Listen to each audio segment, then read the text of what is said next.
Bora, yeah, let's start with you. I'm from Long Island, New York, and I can speak Turkish fluently. And you're Turkish American? Yeah. Or American Turkish? Or Turkish or American? Like, how do you identify? All my family's born over there. Uh-huh. My parents came here, so does that make me first gen? Yeah. I don't know how it works. Yeah. But how do you identify, though, when someone asks you? I say Turkish American or American Turkish. Yeah? I'm more American, I want. Go ahead. Nazifa. Now, I keep thinking, when I see your name, I keep thinking, like, you spelled it wrong. It's Nafisa. No, it's Nazifa. I know. I'm just making a joke. Yeah, okay, Nasifa. So my name is Nazifa Profti. I'm a fourth-year student here studying mechanical engineering, and I'm from New York City. You're from New York City, but your ancestry is Bangladesh. Oh yeah, like I was born in Bangladesh and I moved to New York City when I was in middle school. In middle school? Okay. And do you identify as, how do you identify? Bangladeshi American. Yeah? Yeah. So if someone says, I'm an American, and they don't speak English, what do you think? This is what people who are identified as nationalistic in their ideology, they would be like, you need to learn English when you come to the United States. So you're kind of saying that in a way. I'm so I want you saying to that explain. because I feel like I'm very blessed to be here. Okay. And there are a lot, like, yes, every country has their problems, but especially in the U.S., there are so many opportunities. I've given up some of my language, actually, because every time I go back to Turkey, everyone just says, wow, you speak like a foreigner, or wow, you have an American accent. But here in the U.S., when you meet someone and they're a Christian, does in your eyes, does it make them slightly more American? And so what did you learn about Christians? I learned we had to go to church Sunday every time. The kneelers hurt my legs all the time. Like white people and white Christians, it's only 2 out of 5 people. So I thought it was a lot more. I think also because just because of my friends, and most of them are Christians. So to me, I thought it would be like majority of the people would be Christians. Yeah. Does the diversity strengthen or weaken the social fabric of the U.S.?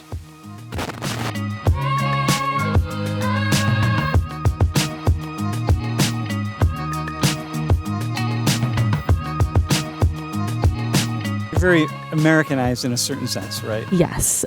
So if I say, where are you from? You're like, I'm from New York City, yeah. And then what I often hear sometimes is, no, where are you really from? Yeah, people have asked me that. They're like, oh, where's your parents from? Like, where are you really from? That's when I was like, yeah, like I was born in Bangladesh and then I moved here when I was 10 years old. Okay. But some people would say, if I said, hey, where are you really from? You're like, no, I'm really from New York City. You know what I mean? But if you just start out with ancestry, hey, what's your ancestry? Then, you're okay. How important is it to identify someone as an American that they speak English? I think it's very important to speak English. Yeah? What? To be an American? To be an American, yeah. Okay. And speak English. All right. Can you say something about that? I feel like most European and Asian families, you're forced to learn 2 languages. In Turkey, all of my friends, they're forced to speak English no matter what, just to become American, or if they do want to go to, our country. Yeah. It's like learn English, just like that's a second language that you just learn in school. So if someone says, I'm an American, and they don't speak English, what do you think?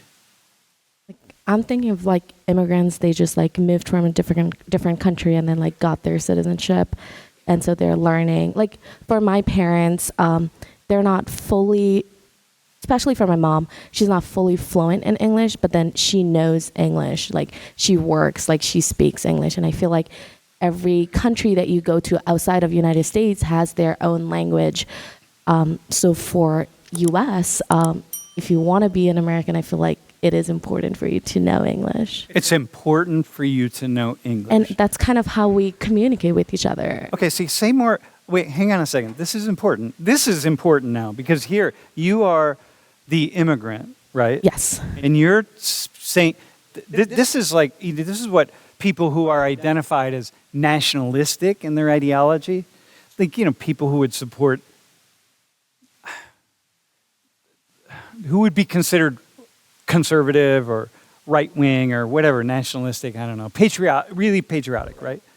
They would be like, you need to learn English when you come to the United States. So you're kind of saying that in a way. I'm So I want you saying to that explain. because so I have my permanent resident here, and I actually take my citizenship test in like 2 weeks. Oh, seriously? Yeah. So, and part of the test, you have to read in English, write in English, and have to be able to have a conversation with someone in English. And I feel like if you are like, and that's just like what I think, like if you're coming to a country and just like, and trying to become a citizen, like it is should important. do that. It is important for you to know that language at least. Bro, but if people decide they don't want to learn the language, how? So, you're both kind of saying, hey, it's really important that you, but if someone's like, yeah, whatever, I don't feel like it, then what? Then I don't think they'll be as welcomed. Does that make sense? Yeah, say more though. Because I feel like language is a border, and if you want to cross that border, you got to learn it. Does that make sense? Because you'll never be able to connect truly. Well, okay, but there are two things, right? You're saying, hey, for the good of that person, they should learn English because this is going to be a barrier for you. But there's also for the good of the country, right? So what about just from the perspective of the United States or other citizens of the country? Like why should people learn English? I feel like there's always some stereotypes about certain countries where they're not as smart, but if they prove themselves that they can overcome and learn and not be as tough to deal with, then I feel like they'll be more respected. Uh-huh. So I think it's a good thing for the people if they do learn it. For the people themselves. Yeah. But I'm talking about, what about the good thing for the current citizens of the country in which they want to come, like current Americans? Do you have a response to that? So why do you care? Why do we care? And first thing first goes for me. For example, when I first moved here, I did not know English, so I would spend hours in the library just like reading books, learning how to speak in English, and within 3 months, like I pretty much got it done. And I'm not saying like you have to be good at it. It's just like I feel like if you are a citizen or want to become a citizen, you do have to have some sort of knowledge and know what the other person is talking about. Like there are so many important decisions that as U.S. citizens, like, they make in terms of voting, in terms of all the other rights. And I feel like it is important to participate in it. And, if you truly want to understand what's going on, I feel like learning English would help you understand that better of like what's going on. All right. First off, I want to say something about all four of you and the 4 volunteers last week. The reason I teach like this is because I'm just loving listening to what people say. Like, this is so fascinating to me, and way more fascinating than anything I could say. But listen, let me say this. Can you tell the class what the two of you have given up by giving up? And I don't mean like in a bad way, like, oh, we've sacrificed so much, but what have you given up to be who you are? It's because usually what we do is we talk about what you've gained, right? Oh, but who do you want to be? How many people in Bangladesh would love to be you right now? A lot. Like 90, what percent would like to be, the people your age in Bangladesh would love to be a student at Penn State University? Like a lot of people, I would assume. I feel like I'm very blessed to be here. Okay. And there are a lot, like, yes, every country has their problems, but especially in the U.S., there are so many opportunities, and career-wise, there's so much to do, and so many opportunities. All right, so let me ask you this: what have the two of you given up? I've given up some of my language actually, because every time I go back to Turkey, everyone just says, "Wow, you speak like a foreigner," or "Wow, you have an American accent," and I don't even realize it. So it's shocking. When I was younger, I always had to switch foods because every time my mom packed like Turkish meals, my American friends were like, "What is that? What is that? It looks so weird. It looks nasty." And I'm like, "I don't want to deal with this, so I'm just gonna make a sandwich." So I gave up some of my food. So you give up a certain sense of comfort of being in your body. Like you start to get split in these different ways. Okay. How about you? I think language is definitely number one, because when I've when I first moved here, it was like back in 2014, and then I went back to Bangladesh like 7 years later, and it was harder for me to kind of when I spoke with my extended family, and they were like, "Oh, she's American," because of like how she speaks. So I definitely And get then that. and then that puts a wall up between you and them, Yes. right? So that means like you can't easily go back and connect with them in the same kind of way. I don't really feel connected to them just because to them I'm American, Got and you. it's just like, oh, she lives in the U.S. So Got it's you. just that. Hey, can you put the? So look, I want to show you this. Right, these are the number of people in the United States and spoke a language other than English at home. Every immigrant that has come into the United States, unless they came. Wait, how old were you when you first came here? 10, 11, or And how old were you? Born here. You were born here? Okay. So every immigrant who comes here, it says they hang on to their language at some level because that's your language, right? And but right now, these are the number of people who speak a language other than English at home, which is really, relatively speaking, not that many, and yet relatively speaking, a lot. But those are mostly new immigrants because the second generation people lose it. Like your kids, if you have kids, they're not going to speak Turkish. You're going to hammer it into them, and they're just not going to want to speak it. And how many languages did you speak? So I'm fluent in Bengali and English. So like at home, I speak English with my brother. So with my mom and dad, I only speak in Bengali. So if you have kids, your kids aren't probably going to learn Bengali. Yeah, I tell my mom that all the time. I was like, you gotta teach my kids in the future. Yeah. Okay, here. So just to see this, I think this is actually kind of fascinating. What the most common language after English and Spanish in every state. So, you look, Mandarin and Cantonese is all of the orange, right? Vietnamese and the bright orange, the kind of yellow orange, is Vietnamese. German is yellow.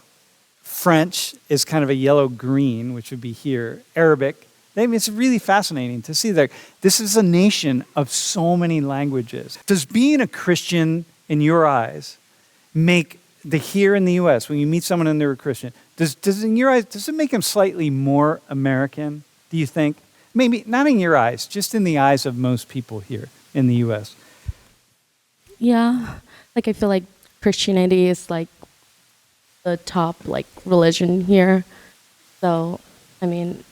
So when you hear that someone's a Christian, it just feels like that's just a little more aligned with being an American or a U.S. citizen. I actually agree because my parents, I'm Muslim, but they sent me to a Catholic middle school to teach me how Americans are. And how Americans are? How yeah, American they taught me Christians respect, this is how you should act, this is how you should be. Uh-huh. Wait, so how American culture is or how American Christians are? Both. Both? They Yeah? wanted that, that's why. And so what did you learn about Christians? I learned we had to go to church Sunday every time. The kneelers hurt my legs all the time. It was just, I didn't really, because I still felt like a barrier again, because once the second my friends found out I was Muslim, they cooked me bad. So kind of siding up with Christianity helped you to And understand something. as an American, yeah. Uh-huh. When I first, yeah. Uh-huh. Hey, Nazifa, how about you? Can you say more about the importance of Christianity and the way that you think about Americans?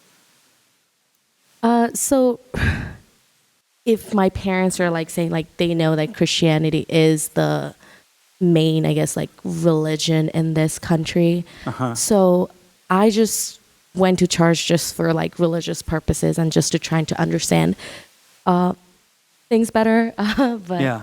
Okay, so here. But that's all I can say. No, this is good. No, I like this. It's interesting what both of you are saying because I would imagine that for me, if I were immigrating or going to another country, there are many aspects of culture. Remember the very first question I asked? There are two previous volunteers. Is okay, but how did you assimilate? What did you do to assimilate? Well, taking on the religion is one way of assimilating. Hey, Nidhi, can you put... So this is the population of the U.S., by the way. It's, we're only 2/3 Christian in the U.S. right now. So it's not, which says something, right? That when you say like, okay, we'll take on the religion of the U.S., but 2/3 is 2/3, right? It means 1 out of 3. So that means this class right here, that essentially, if we broke it up into 3 sections, that means this entire section over here is not Christian. So when you say like, yeah, well, I wanted to really understand what Christianity was about, well, you're only talking about these 2 sections here. You're not talking about that entire section over there. So just a thought about it. I mean, any thoughts on that? I think that makes me feel better because I thought it would be majority, like 90% Christian from my place that I was born in. Same with you? Yeah. Yeah, I think a lot of people have that idea. Well, a lot of people are not really affiliated. But the other thing is, here, this is the thing about white folks, right? So white non-Hispanic population in the United States is 59%. So the white non-Hispanic population, or 60%. I mean, and the other thing, it said 60, but it's just a matter of how you really cut it. But those data were from 2020.